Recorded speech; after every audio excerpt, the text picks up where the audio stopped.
sa computer. Okay. Yeah. For group 5, you can now share your screen and start.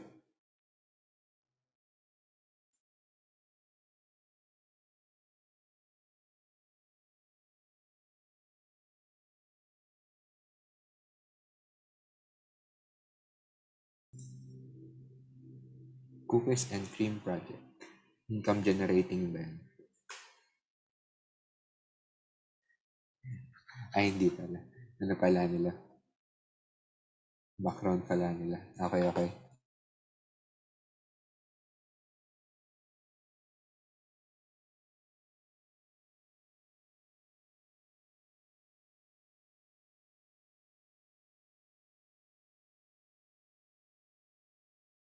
Wait lang sir, kasi wala ako sa wala ako sa bahay. Tapos wait lang. Tinatry ko pong mag-share screen pero hindi naglo-loading yung PowerPoint. Give me 1 minute. Wait lang. Okay. No problem, no problem. We have time.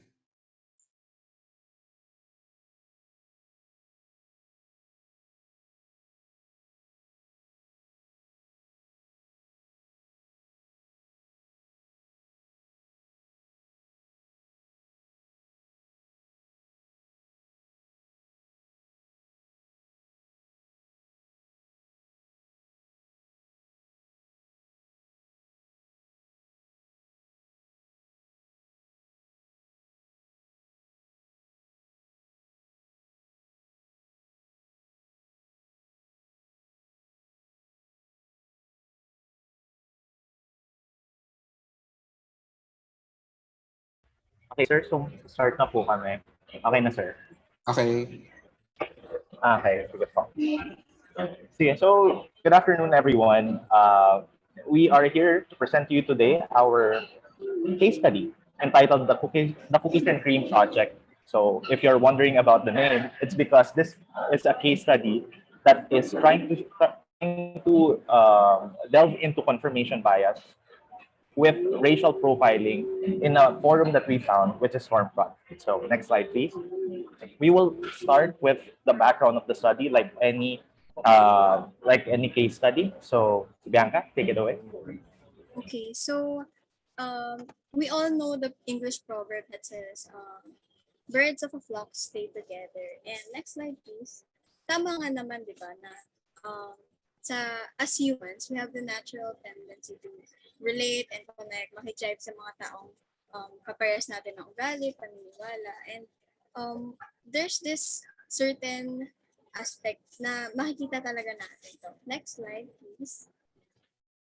Ayan, so meron 'di ba sa ngayon nakikita natin iba't ibang caravan na pinapursue yung candidate na gusto nilang iboto. And meron yan sa politics, sa religion, and yun lang naman yung good example na pinapakita natin. Next slide, please. And ang pinoportray nitong example nito is yung confirmation bias. Ito yung part na kumukurot lang yung mga tao sa objective facts ng facts that go well with their beliefs, with what they want. And although evident ito, this is dangerous. Next slide. And the aspect na nagkakaroon na ng racial hate and other fake news na pinopropagate. So meron ditong sa website na to, merong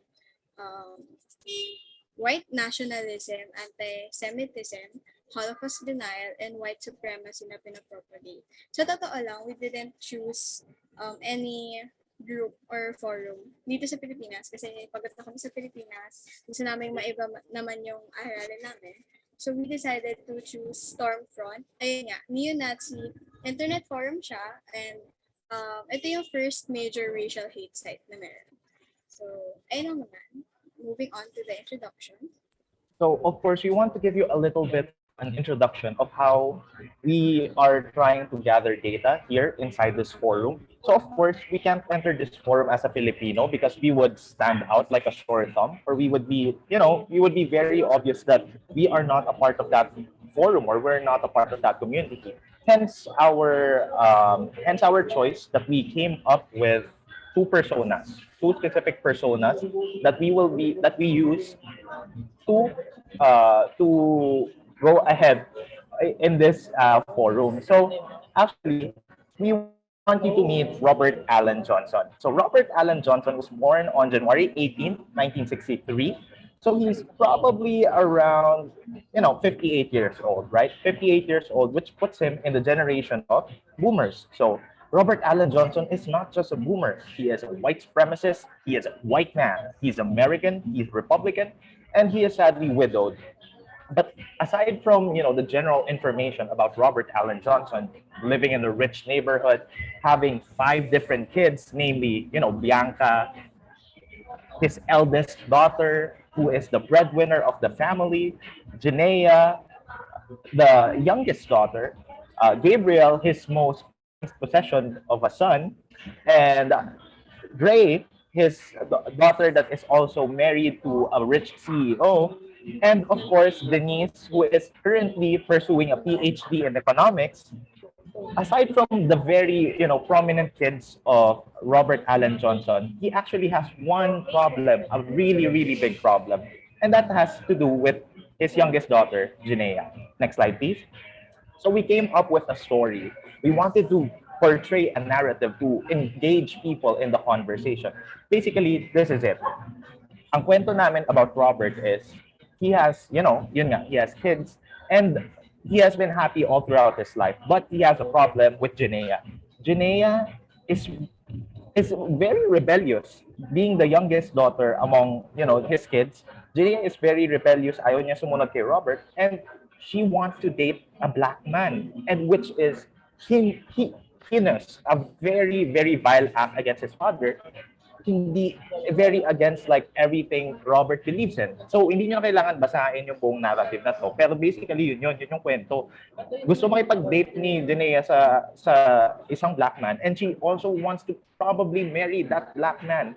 And you'll learn about the interesting comments or interesting reactions about people in the forum regarding this specific narrative.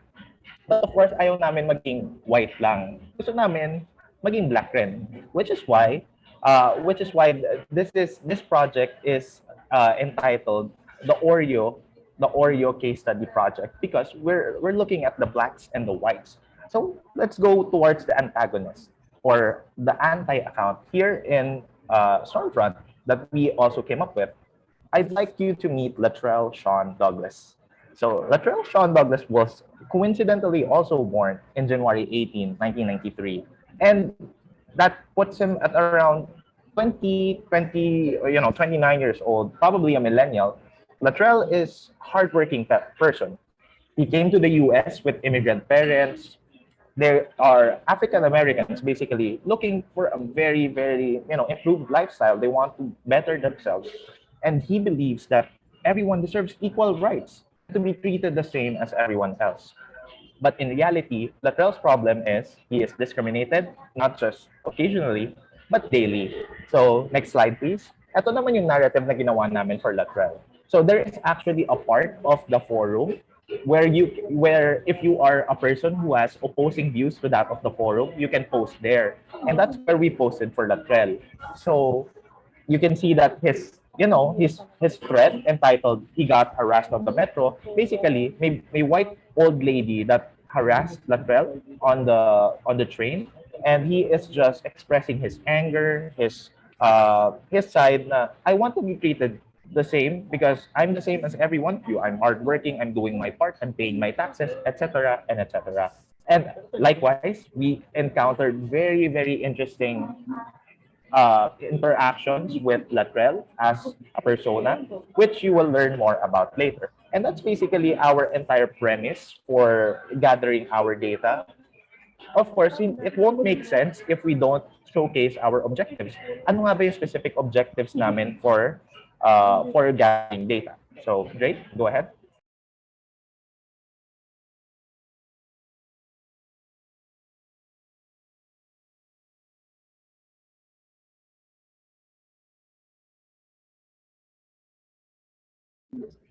Drake, are you there? Hello. Okay, go ahead, Drake. So for our objectives, to be able to evaluate and determine the prevalence of the confirmation confirmation bias theory among the members in the Stormfront or online forum, we seek two things. First one is to measure the engagement of Stormfront forum members to a new member that is a pro-white supremacy and an anti-white supremacy. This can be in terms of two things. First one is the thread metrics, which can be determined by two things, which are the views and the replies coming from the forum members. And the other one is through engagement perception. This can be determined by four things. First one is the total number of positive and negative comments that were made on a pro-white supremacy thread. And the second one is the total number of positive and negative comments that were made on an anti-white supremacy thread, and the total number of positive and negative replies that were made on a pro-white supremacy comment. And last one is the total number of positive and negative replies that were made on an anti-white supremacy comment. And the second objective of our study is to relate the confirmation bias phenomenon to the interactions of our tailored personas in the forum.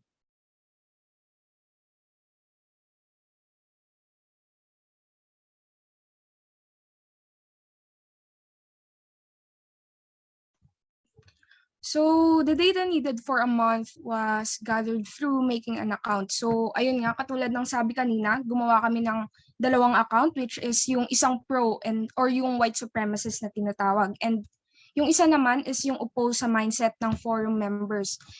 And then we posted different scenarios since my different personas. So, sa slide naman na to, makikita yung different examples of threads made by the different forum members. We also use different indicators for the thread that we posted and for the people who commented on our post. So para sa thread, the indicators used are yung number of views, number of comments, and para sa comments, sinati namin siya sa dalawa, which is yung positive and negative.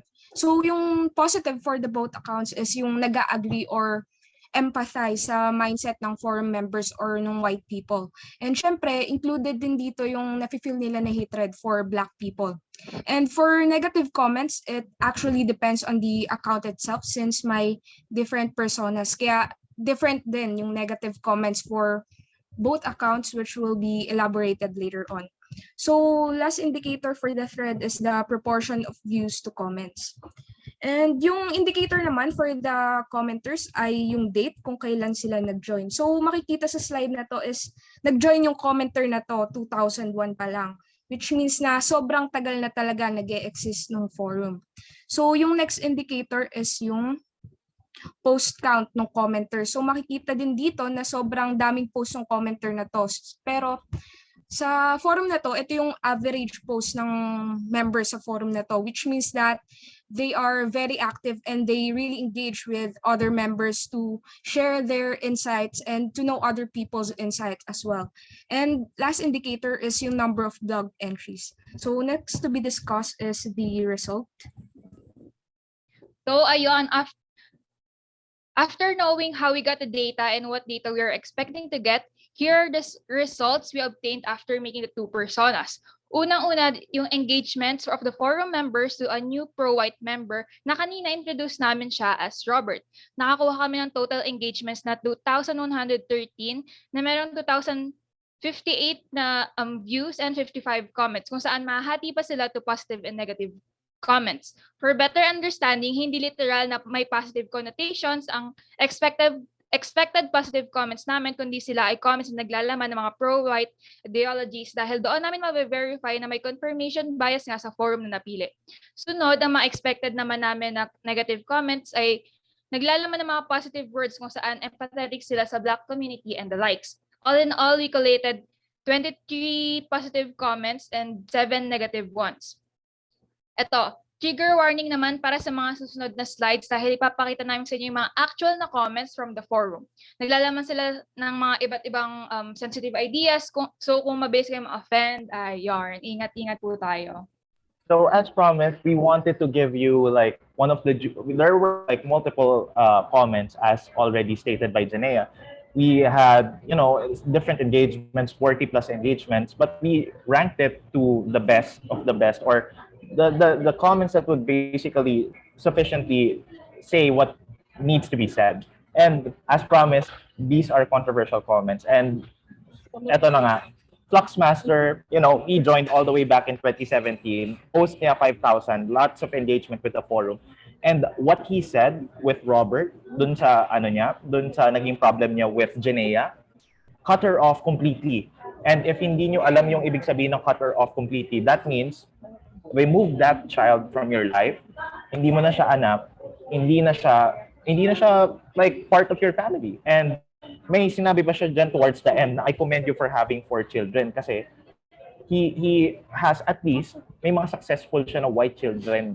And kahit may isa naman na failure, at least yung iba successful. So ganun lang talaga yung tingin nila. Ganun ka-extremist na yung perspective nila na if that person has anything to do or wants anything to do with black people, cut her off. Anak mo yan, tanggalin mo yan sa buhay mo. And this is just one out of many comments that we have gathered for you.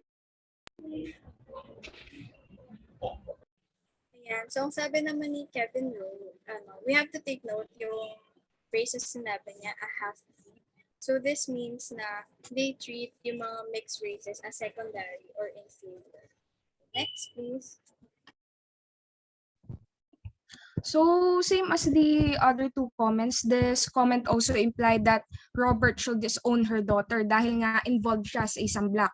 Pero makikita rin sa comment na to is inequate yung crimes against our creator, which is yung race mixing nga na tinatawag. So, dito, ginamit pa talaga yung religion and creator para ma-justify nila yung beliefs nila and para matwist din nila yung objective facts or information sa kung ano ba talaga yung nangyayari or na-experience ng black people. So, next slide, please.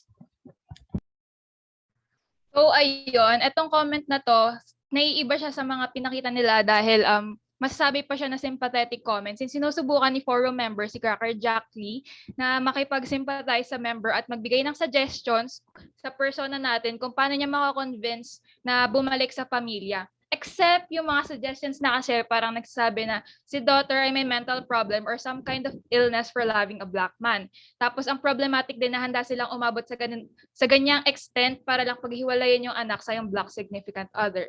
Then next natin, pagkatapos makita yung mga nag-agree sa mga white supremacists at kapwa nila white, dito naman tayo sa persona naming Slatrell para malaman ng engagements of the forum members on new white member. Dito ay nakakuha kami ng 1,601 na total engagements kung saan may 1,559 views at 42 comments. Katulad kanina, sinort namin siya to positive and negative ones. Positive comments namin ay naglalaman ng pro-white ideologies and ang ina-expect sana naming negative comments ay susuporta kay Latrell dahil sa kinuwento niya kanina kung saan na-harass siya sa 10. Kitang-kita sa graph namin na yan, 42 positive comments and 0 negative ones. Para makita nyo kung ano yung mga positive comments na sabi namin, meron ulit kami example sa next slides.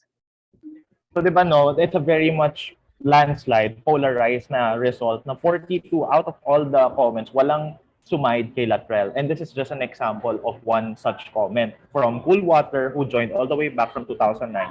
He said na this is nonsense. The racial abuse of blacks in America is uncommon. Hindi daw siya common na may mga black people that are suffering at the hands of white people. And towards the end, sinabi niya na you're wasting your time peddling your lies and exaggerations here.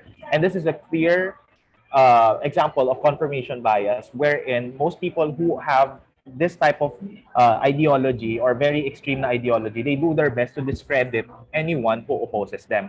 And this is, again, just one such example of how they are very much polarized in the idea of black people being bad and white people being good. Next slide.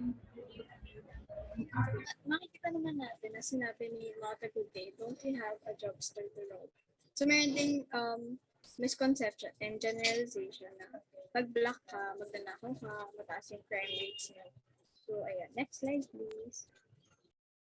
So, yung context ng reply na to is nag-reply kami sa isang comment with a specific data and reference about how white dominates America and sila pa rin yung responsible for most of the crimes happening sa America.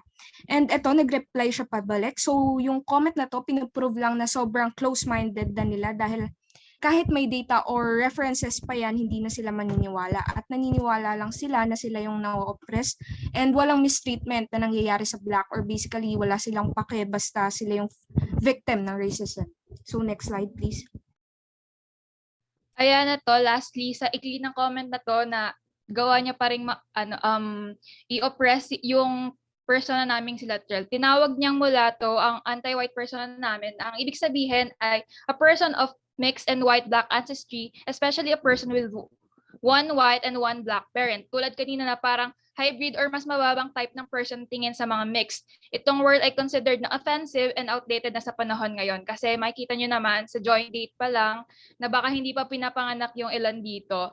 And ayun, dito rin may accusations din of abuse, robbery, and rape. Diretso na pag-connect na kapag may black descent ka, criminal ka na agad sa tingin ng ibang tao. And lastly, comparison ng engagements of the two personas. Kita naman na hindi gaanong nagkakalayo sa views and comments, pero in-expect din naman talaga namin na mas mataas ang makukuha na engagement sa pro-white dahil halata naman na mas pinapabura nila yung ganong way of thinking. Gumawa nga sila ng forum kung saan tuwang-tuwa sila na nasa isang echo chamber na sila na puro white supremacists. And yeah. And after all that data, after all those comments, and those are only snippets of some of the most horrid comments, and actually it's several pages of similar comments over and over again. And if you're actually interested in reading the entire thing or the entire thread, you can just message us and we can send you the link. But basically, here is the conclusion that we came up with after the data that we had presented. Confirmation bias is definitely present and prevalent in the Stormfront online forum. It's very much obvious with the two scenarios na si Latrell, they did everything to discredit what Latrell had said, all the scenarios Latrell had presented. On the other hand, they did everything to tell Robert yung decision, yung parang pumapasok sa utak ni Robert, should I cut her off? Lahat sila sinuportahan yon. They all went with the same ideology. They all supported Robert, and they all hated on Latrell. And that's just it. That's just how it. And we hope that you have learned something with regards to confirmation bias with our case study, because you can see how dangerous of a thing it is once it's so polarized, once it's so extremist to the point you are basically an echo chamber of a community, and this is one community out of millions out there. So just please take care, or just please be cautious when joining an online community, especially if it's something that aligns with your beliefs. Expand yourself to avoid encountering or being someone that has confirmation bias. And that's everything for our report. Thank you so much for listening. These are our references. And yeah, that's everything with the Cookies and Cream project. Thank you. Galing. Kalat ng mga white Americans. Matingin ng slides bago mag-trigger warning.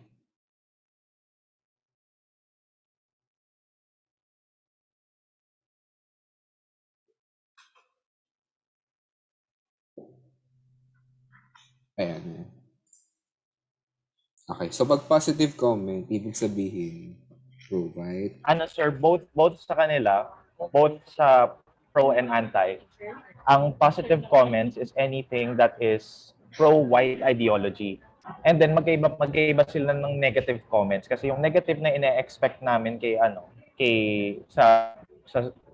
yung negative na ina-expect namin na comment for Robert is anything na masama yung iniisip mo or tulungan mo yung anak mo, ganon. And ang negative naman for Latrell is anything na naging empathetic sa kanya. So basically, ganon, different sila ng negative comment, pero same sila ng positive comment, which is anything that subscribes to pro-white ideology. Okay. Itong graph na to ay for kay Robert o kay Latrell? Kay Robert po, yes po. Robert. Okay.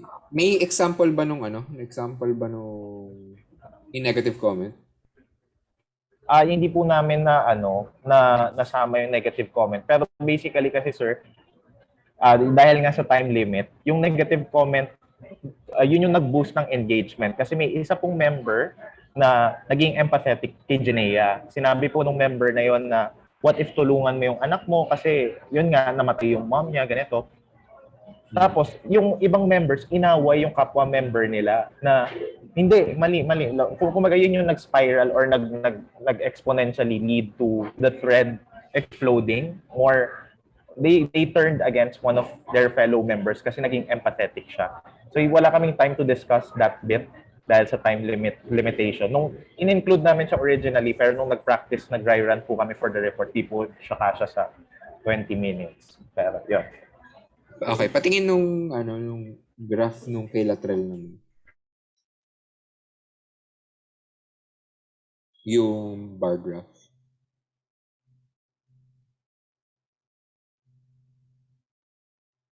Okay. And then yung comparison ng engagement.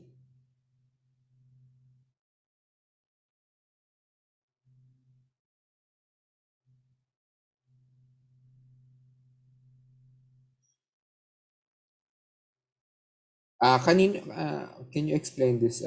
Nalilito ako dito. Kanina to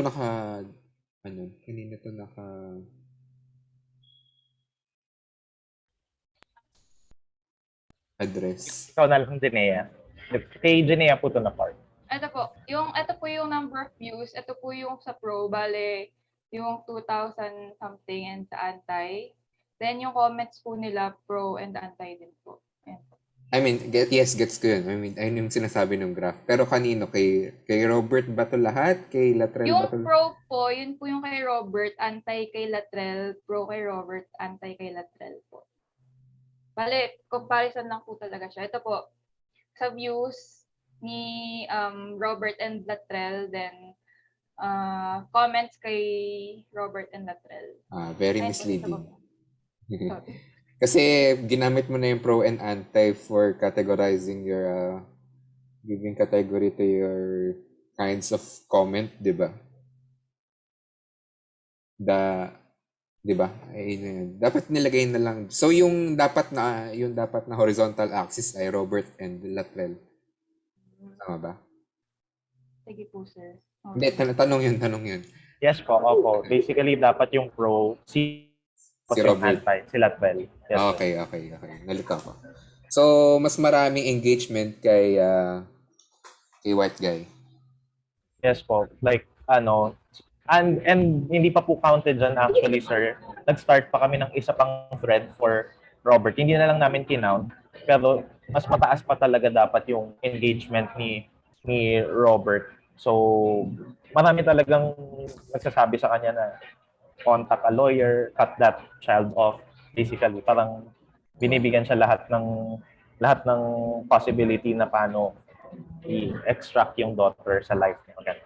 So, mas maraming engagement. Tapos, in-expect din po namin na kay Latrell, mas mababa talaga yung engagement kasi pare-pareho na po, kumaga nasabi na nung ibang members yung gusto nilang sabihin, di ba? Na dito totoo. So, hindi na rin sila nag-comment na dito totoo kasi naniniwala sa dito totoo. Okay. Tapos yung sige nga, next slide. Okay, how do you defend this statement again? Sige nga pa, sabi ulit. How is confirmation bias present and how is it prevalent? Yan, sir. So, yung confirmation bias nga, as previously defined by Bianca kanina, was anything or a phenomenon wherein someone uses objective data in order to someone who manipulates objective data to make it seem like it's supporting yung yung belief or yung ideology or yung idea, which is yun nakita nyo nga previously doon sa example na pinresent ni Denise, wherein yung isang member gumamit pa ng Bible verse or snippet of the Bible to make their point. Pero yung actually sa Bible, sinabi naman talaga don't mix races, pero in the context of animals, not in the context of humans. So they used like snippets of information, and you can see that hindi na rin namin in-include, pero nag-deep dive po kami sa part ng forum about white ideologies. So may part ng forum na white ideologies and white resources. Basically, may history section sila doon na sinasabi na lahat ng white people were painted as villains in history kasi sila daw yung nag-invade, sila daw yung ano, when in fact sila daw yung founding fathers, sila yung nag main thinkers of the world, gano'n. So pag binasa mo lahat ng beliefs doon, and to register to the forum actually, sir, you need to go through that process. You need to read yung ideologies muna, tapos, pagtapos mo basahin yung ideologies, tsaka ka mag-move sa next step of your registration process. And once ma-confirm na, kaya pag nakita nyo actually doon sa accounts namin, papunta sa first few slides, Janea, may nakalagay doon. Kay Robert, tsaka kay yun sa comment natin. I think slide 2 yun. Slide 2 ba yun? Yan, okay, yun, doon pala. Sa slide 7, tingnan mo nga 7. 7, 8, 9, yan, dyan lang. Sa 8. And sir, makikita mo actually, new user awaiting moderation sa upper left. Kasi hindi pa kami tapos, di pa namin nabasa lahat ng ideologies, di pa namin nabasa. May checklist yung registration for the account. That's why nasabi namin, present talaga yung confirmation bias. Kasi kailangan malaman nila na nagsusubscribe ka muna dun sa ideology bago ka nila i-accept as a forum member. So, inano lang namin, naganap kami ng like qualitative way of trying to, showcase that confirmation bias, which makikita nga natin doon sa engagements, doon sa pro and anti natin na accounts kay Latwell at kay Robert, and they did meet our expectations on how they were going to interact with both accounts. In-expect namin na kay Robert, yun nga, magsaside sila kay Robert and magsaside against sila sa daughter, and then in-expect namin kay Latwell na magsaside against Latwell silang lahat. And every single comment kay Latwell were siding or were against him, discrediting him, calling him a robber, calling him a thief, a criminal, every racial slur possible in the book, they were calling him that. And yung kay Latwell, yung pinagkaiba nila ni Robert, si Latwell, binan nila agad yung account ni Latwell. So ganun sila ka-polarizing sa people that they allow to the forum, which is why we say na prevalent and present ang confirmation bias, because they don't want anyone who opposes their view to be within the forum itself, sir. Okay. Very clear. Nice. Okay. Last question ko na. Pero itong question should be answered by all of the members. Yes or no lang. Okay. Do you think that your method is actually inviting for confirmation bias to occur? Bianca, yes or no? Yes. Janea. Yes po, sir. Gab? Yes, sir. Sino pa yung dalawa? Sorry. Si Denise? Tama. Yes po, sir. And Ray, lastly? Yes po, sir. Okay. Sige. Okay, very good, guys. May ibang questions ba galing from your classmates? May ibang ba bang katanungan? Okay. Kung wala na, let's proceed to the next group. Congratulations, Group 5. Galing, ganda ng presentation. May pa-virtual background pa. Partida yan si Gab. Anyway, continue. Group, sino next? Si Mark. Okay, sila Mark. Yes po, sir. Ayun po. Good afternoon. Sir, ang magpipresent po sa amin si Catherine po, Martin. Ayan Okay. po. Okay. No problem.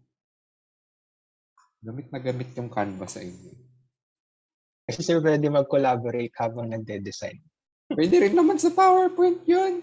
Hindi sir, mas mahirap kapag SharePoint, ganon. Bagay. Ayun Sige. sir.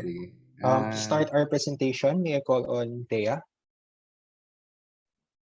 Good afternoon, everyone. We are Group 3 and we present our case study entitled Ready, Set, Go, a case study on the SET Comprehensive Review Facebook page. Next slide. So we have chosen the Facebook group UPCAT, UPSET, ASET, BCAT, USTET Comprehensive Review, which is a public group made to be a free space for college applications queries and college test reviews. Currently, it has over 300,000 members and it is still active in responding to students who are applying for college admissions for the next academic year. Our objectives for this study are the following. So to classify the posts according to its nature, whether it's a question or non-question, to relate the quantity of questions with the time period it was asked, to categorize the questions according to subject, to examine the frequency of questions per category, and to analyze the ratio of the questions to answers.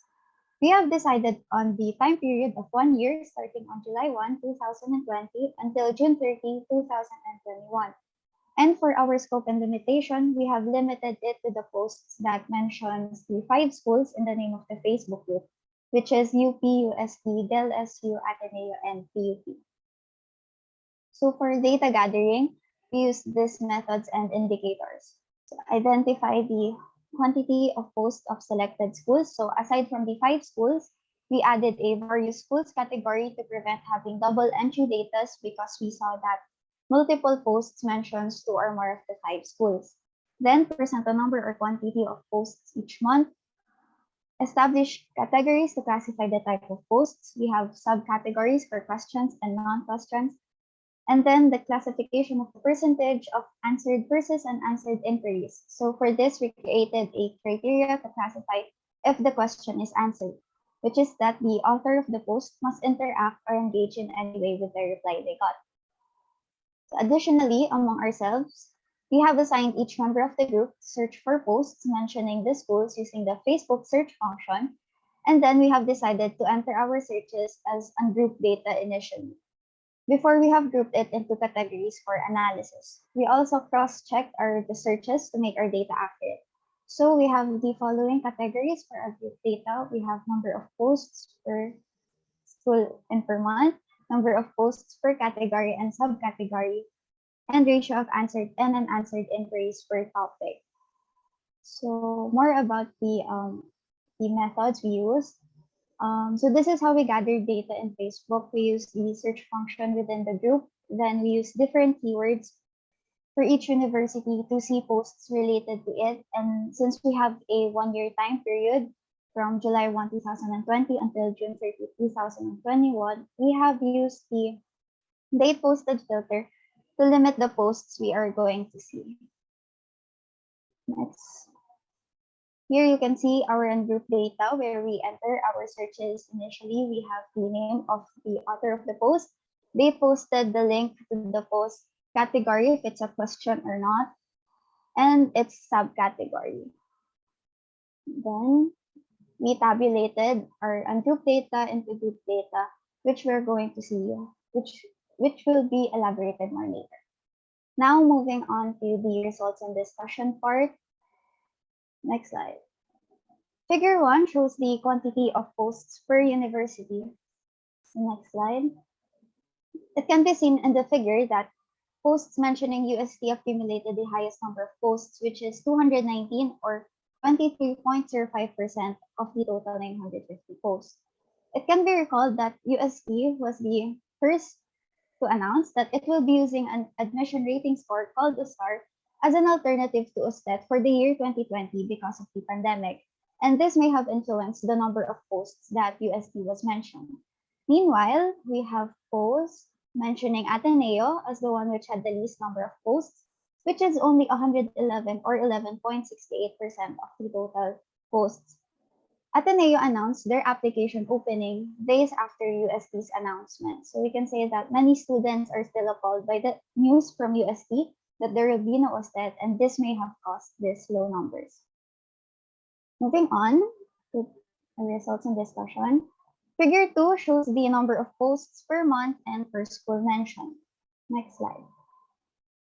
So we see here the chart of the total number of posts per month from July 1, 2020 until June 30, 2021. And from the chart, we can see that the trend is highest during the application period, which we set to be on August 31, 2020 until May 31, 2021.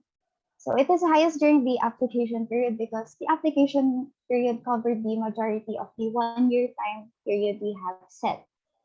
So additionally, next slide. Additionally, the peak number of posts of each university is when they open their application.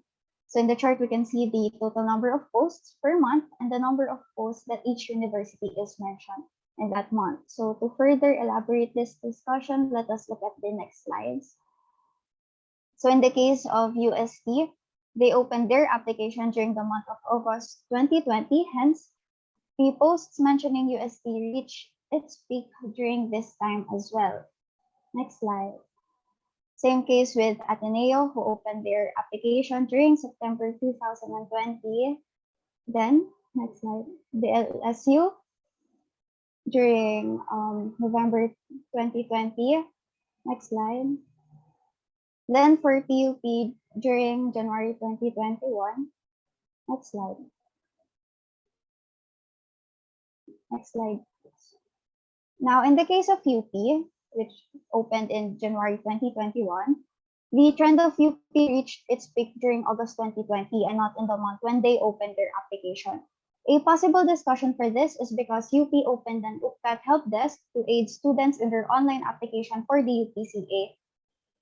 Hence, students may have went directly to this help desk chat instead of the Facebook group. Next slide. So now we see here the tabular representation of the number of posts per school and per month. Next slide. So we have the highest number of posts during the months of August and November, which we can recall that UST and DLSU opened their applications this month, respectively. Next slide.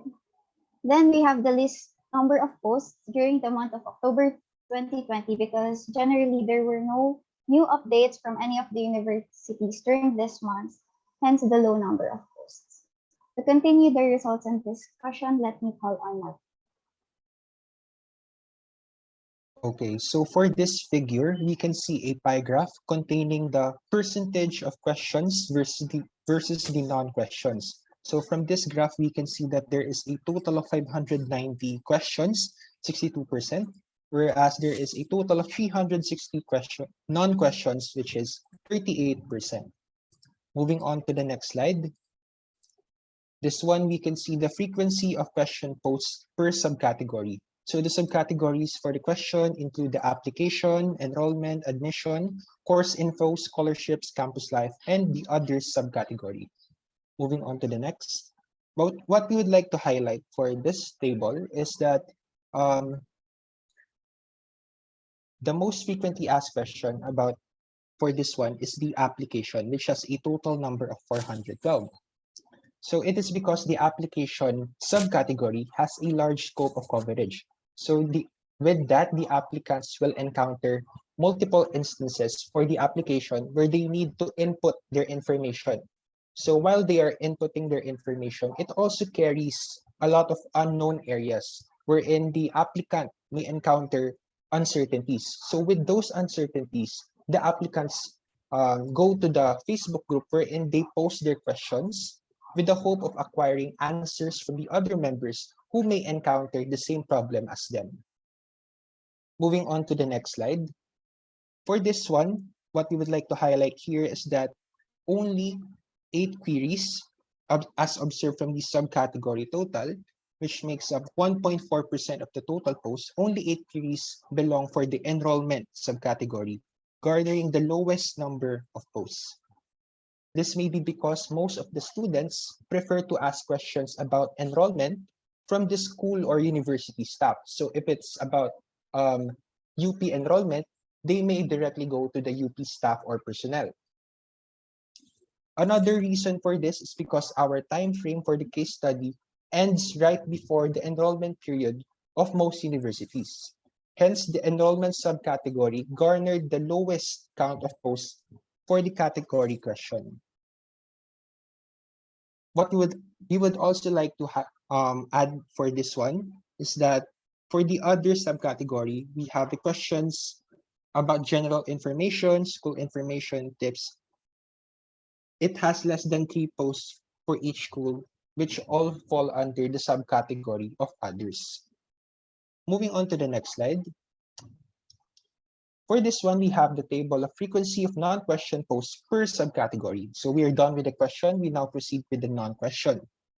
For this table, what we would like to highlight, moving on to the next slide, is that the announcement subcategory garnered the highest number of posts, which is 95, while the motivation and encouragement subcategory had the lowest frequency, with only 13.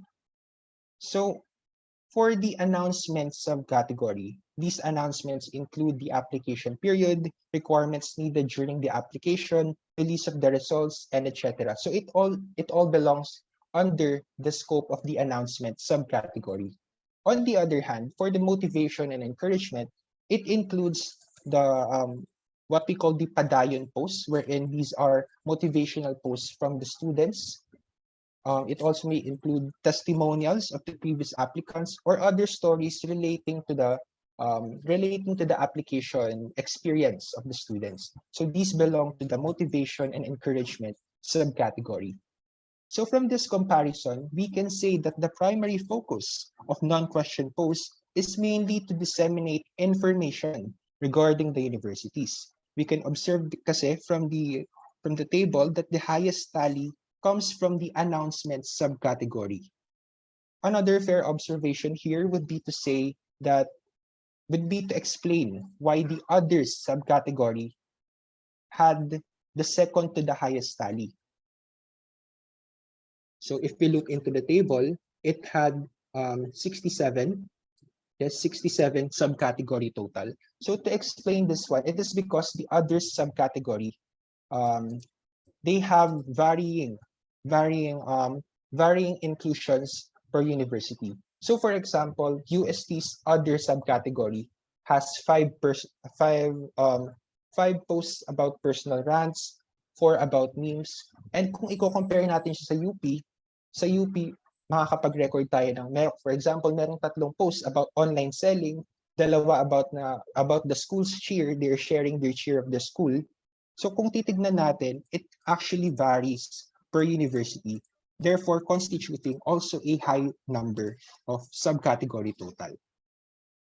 Moving on to the next slide, we can see here the ratio of answered versus the unanswered inquiries per topic, as seen on the left side. So for this table, next slide please, what we would like to highlight is that we have tallied the questions with their status. So explain muna natin how we computed the answered to unanswered ratio. So we got the answered to unanswered ratio by dividing the number of answered versus the total number of questions. So for example, 334 divided by 412 multiplied by 100, it gave us the answered to unanswered ratio of 81.07 for the application subcategory. So that's how we calculated for the rest of the subcategories, answered to unanswered ratio.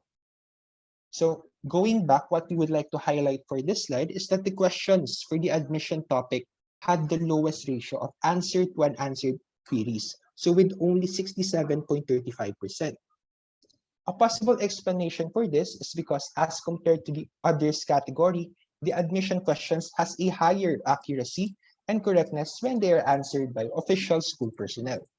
So given that the members of the Facebook group are actually most of them are applicants and students, they may not be able to answer questions relating to admission.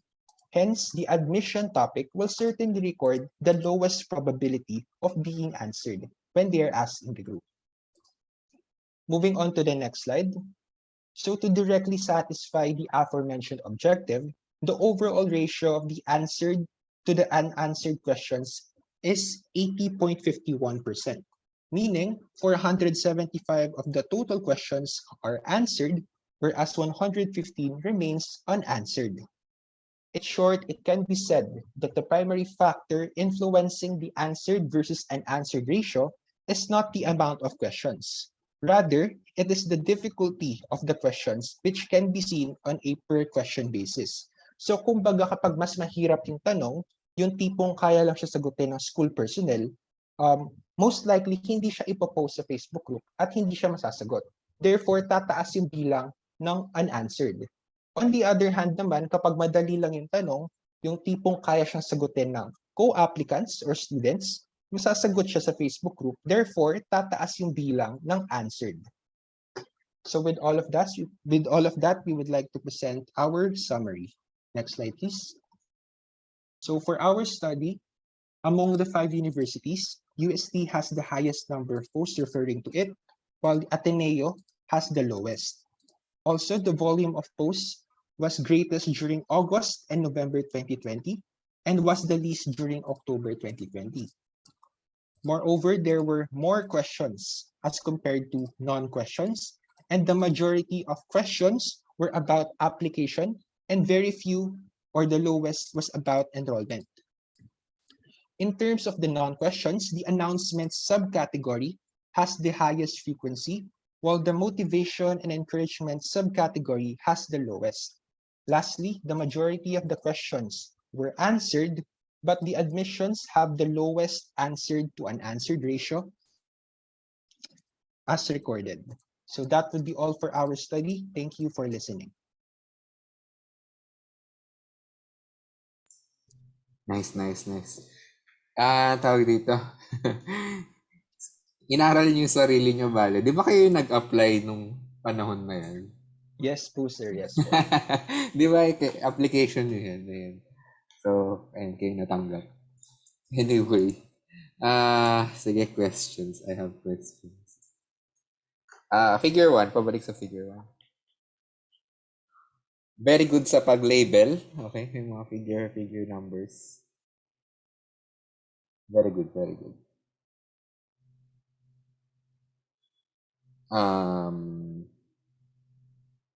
Any slide before that? Patingin mo ako. Okay, sorry. Ano lang pala. Transition slide lang. Okay, sige, next slide.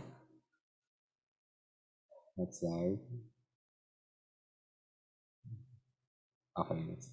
Same graph naman to na pinapalitan nyo lang ng color. Yes po, sir. Para lang po ma-expound kasi baka nakakalito po yung ganito kapag ito lang yung present namin. Okay. Paki-back ulit sa figure 1, sorry.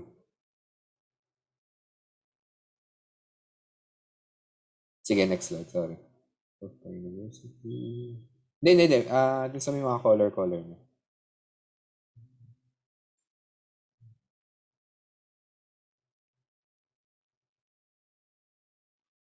So, yung 23%, 219 divided by 950. Okay, makes sense. Sige, okay, next slide. Figure 2.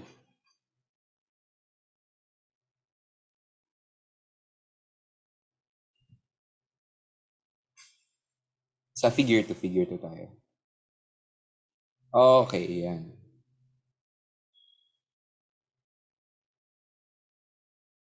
Lahat ginawa niyo ng color code. UST yellow, UP red, DLSU green. Okay. Okay. So, ito ay number of posts per month per school. Okay, next slide. Okay, ito na.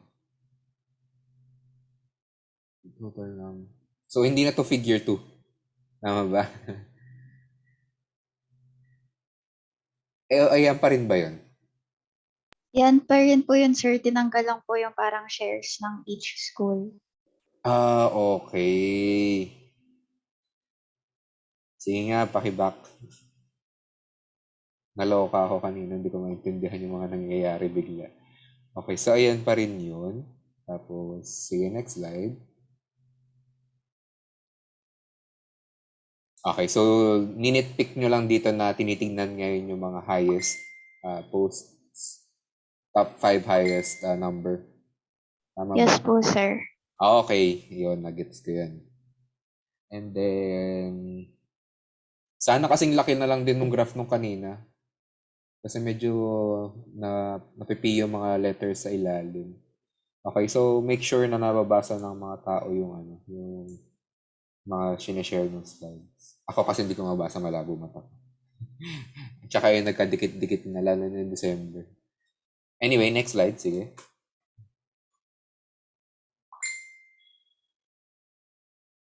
Okay, same pa rin to ng graph kanina, yun lang din yun, no? Yes Tama po. ba? Okay, next. Sige, next slide.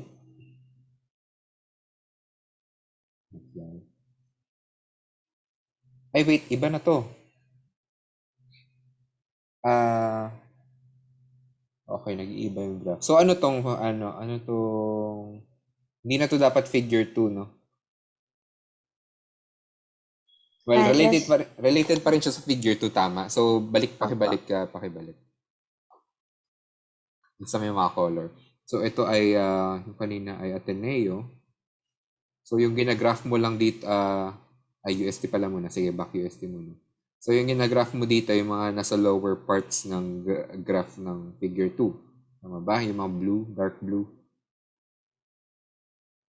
Apo. Okay, sige, next. So, dapat hindi na to figure 2. Dapat ginawa nyo man lang, figure 2A or something. Okay, so this is a different graph. Okay, sige, next. Slide. Slide. So, basically, binreak down nyo lang yung graph na yun into smaller graphs. Tama ba? Tama ba yung pagkakaintindi? Yes po, sir. Para po ma-highlight na na-reach po ng first school yung peak nila nung nag-open sila ng application. Ito, yung table 1 ay yung numerical representation lang ng figure 2. Apo. Okay. Daming data, nakakalito, pero okay lang yan. Informative. Buti naglagay kayo ng summary sa dulo, which is very helpful. Okay. And then, table 4. Patingin ng table 4.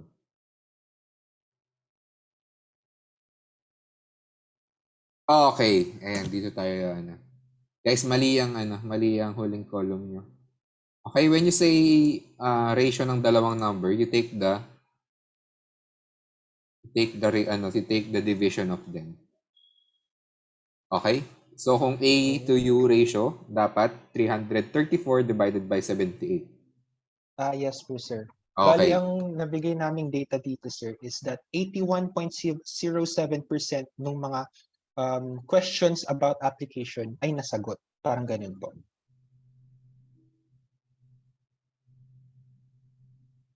Oo nga. I mean, ang binigay nyo kasi na title ay A to U ratio. So, dapat Yes po, kukunin sir. mo yung division ng A at U.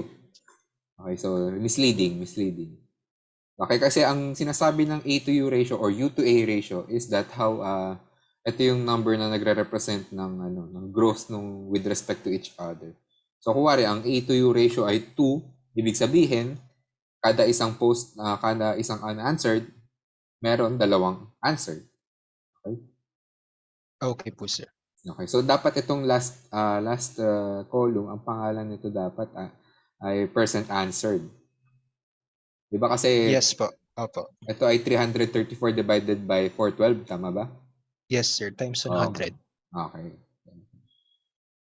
So very baka mangyari pa sa later on na years of your life, lalo sa thesis nyo, magawa nyo ulit yan. Okay. So, ngayon, memorable na siya. Ayan, mali siya. Okay. Hindi mo pwedeng sabihin na ganun. Okay? Okay. Sige, wala na akong questions. Okay, maganda. Very good dun sa mapag-label ng figures and dun sa summary. Okay guys, learn from sa group nila, Mark. Galing. Pag marami kayong binobombard na the data,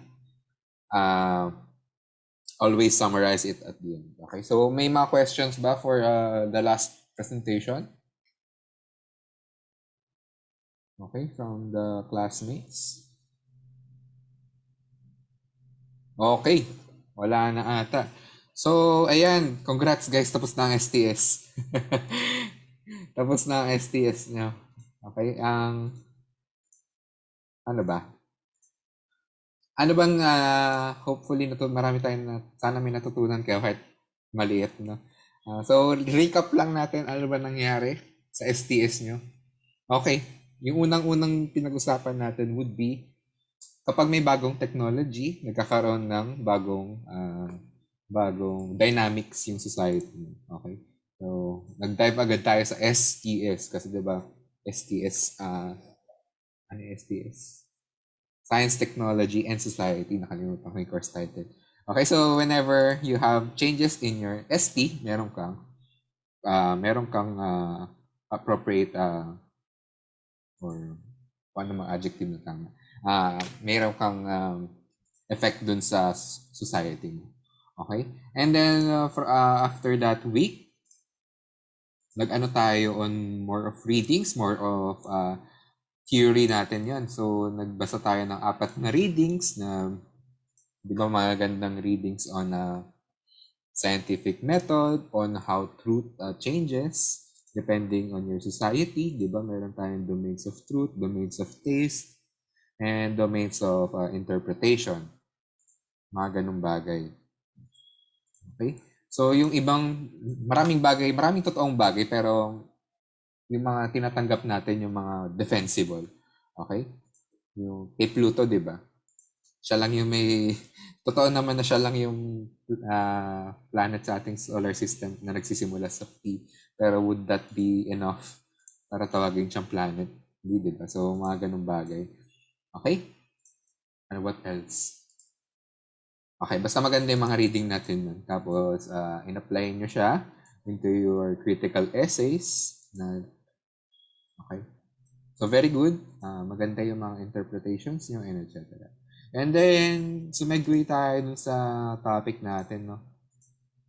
Nagsogi tayo, sexual orientation, gender identity, and expression, dahil ito ay mahalagang parte ng ating society. Okay? So, hindi to something na special. Ito ay part ng society talaga natin. Okay? Whether you deny it or not. Okay? Part siya. Wala kang magagawa. Kung tanggapin mo man siya o hindi. Nandyan siya. It exists. Okay? After that, what else did we do? Then, ang ginawa naman natin susunod doon is arts. STA. Science, Technology, and Arts. Tinignan naman natin kung ano yung how science and technology affects art or vice versa. Okay, so mayroon kayong ginawang doon, di ba? Meron kayong ginawang group activity regarding that. And then yung last topic natin, medyo maikli na lang yun, is that yung kabaliktaran naman ng unang topic natin. Kasi ang unang topic natin, new tech, ibig sabihin, bagong social kemerut, di ba? Nung sa huli natin ginawa, paano kapag yung society naman yung nagbabago? It affects your science and technology, di ba? Kapag society nagbago, apektuhan yung science and technology. Okay, so paano natin nakikita yun? Sino bang nagli-lead sa mga society, mga leaders natin, and etc. and etc. So yung Paris Agreement, they would affect our how things changes in our science and technology. So nag-shift tayo from a green to a greener model of our technology para save sana yung Earth natin. We have meron tayong impending doom kung hindi tayo gagalaw or kung hindi gagalaw yung mga leaders natin. Okay? Kasi mahirap naman kung tayo lang yung gagalaw kasi kahit anong ligtas mo sa plastic, no, kung may gagawa ng plastic, wala ka rin magagawa. Okay, and then of course, ang STS ay puro group outputs and somehow marami din naman na individual outputs. Itong group case study is your final group output. Napakagaling, gaganda ng mga slides nyo. And I want to congratulate you all for presenting your work. Ang gaganda. Okay. Siyempre, mamimigay na lang ako ng grade dito, di ba? Okay, maganda naman na lahat ng presentation nyo. And yung mga comments ko naman, minor lang naman yan. Di kayo mababawasan ng grade ng malala dun. Okay? So, ang gigradean ko lang naman dito is na-achieve nyo ba yung goal nyo? O di kung na-achieve nyo, then okay, taas grade nyo. Diba? Ang gusto ko lang is magkaroon ng synergy dahil kayo ay mga freshies. So, sana may natutunan kayo sa synergy nyo with your friends, with your group mates. Diba? Okay. So, next sem, diba? Alam nyo na yung sino mapipiliin yung ka-group. Okay? Para din naman sa mga thunders natin, sila Bianca, sila Gab, wala na si Gab dito. Nag-party na. Charot lang. Para naman sa ating mga Anders, ayan, very good on coordinating with your freshie group mates. Grabe naman, sir, yung Thunders. Okay lang yan. Thunders na tayo lahat dito. Ano, ayun. So, mahirap kasi yung ganun, no? Mahirap kasi yung meron kang ka-group na higher years. Pero, good job, guys. Good job on Group 5 kasi, ayan, meron kayong kagrupong freshies at meron kayong kagrupo. Relativity lang. May kagrupo kayong bata, may kagrupo kayong matanda. Okay? Good job, good job. Okay, so does it end here? Okay. Hindi pa. Well, ito yung final meeting natin. Yes, closing remarks ko na to. But syempre, magbibigay pa rin ako ng feedback on your critical essay. Tapos send ko pa kay Vico yung yung ginawa nila Phoebe kasi wala sila Phoebe ngayon. Okay? And then, of course, grades nyo. Abangan nyo yung grades nyo. Magpo-post ako ng mga announcement na guys, ito na yung grades nyo. Kung may reklamo kayo, sabihin nyo sa akin. Okay? And then, peer evaluation. Dahil hindi ko pa ata napopost yung mga evaluation forms nyo. Okay? So, look out for that. Okay? Post ako ng peer evaluation and yes, sagutan nyo yun. Pag hindi nyo sinagutan, syempre, mas 0 kayo sa peer evaluation. Bababa yung grade nyo. Okay? And then, next sem, feel ko magbubukas na ng gradual na face-to-face. Hopefully, part kayo. Kung hindi man, edi online muna. Take care of ourselves, take care of our family muna. Pero ayun, kung kayo ay makakasali, kung yung course nyo ay mag-o-offer ng some subjects na kailangan ng face-to-face. And then, edi see you all on the campus, di ba? Fun. So if ever you see me outside, kung nasa barman or resto, mag-hi kayo sa akin, okay lang guys. Sana maalala ko kayo lahat. No? Ayan. Well, okay lang sa akin mag-hi kayo. Ganyan. Ayun. Ano pa ba? For our freshies, welcome to UP. Ayan, tapos na yung first sem nyo, unang sem ng pagdurusa. Meron pa kayong 5 years to go. Pero, hopefully, you continue your passion. Ang gaganda ng outputs nyo, guys. Sana may ganyang spirit pa kayo up to your final years in UP. Okay, kasi yung passion nyo na yan, kung di nyo man matuloy, kung di man related sa course nyo, no? Puhunan yan na kung bari, pasang-awa lang kayo sa course nyo, okay lang yun. May pinuhunan kang artistic self mo or sporty self mo, magaling kang sumayaw, or magaling kang magsalita on stage, etc. So, ayan. Continue your passion, guys. And if ever ma-burnout kayo, take a rest, guys. Think about the paths in your life. Okay? So, self-love. Lagi self-love. Kaya wala tayong exam kaya more time for self-love. Madami din tayong mga walang meetings para din sa self-love, guys.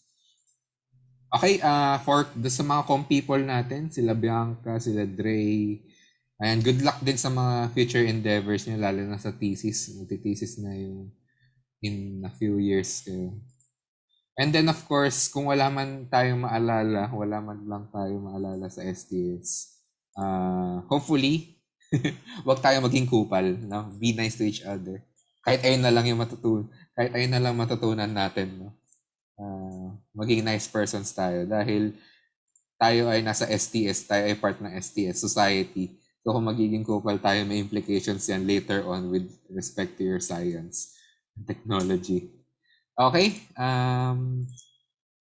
I guess that's it. Okay?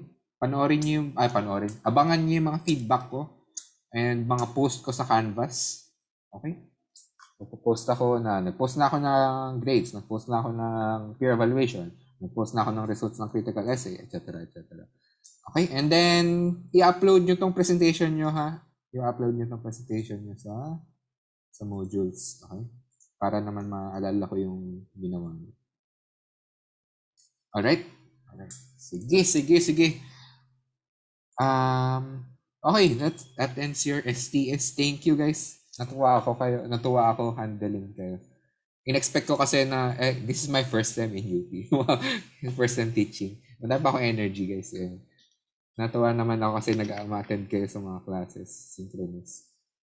Natuwa din naman ako kasi kahit hindi kayo umattend, hindi naman required. Pero ayun, fun lang na may benteng estudyante, ganyan. Tapos may mga nagtatype.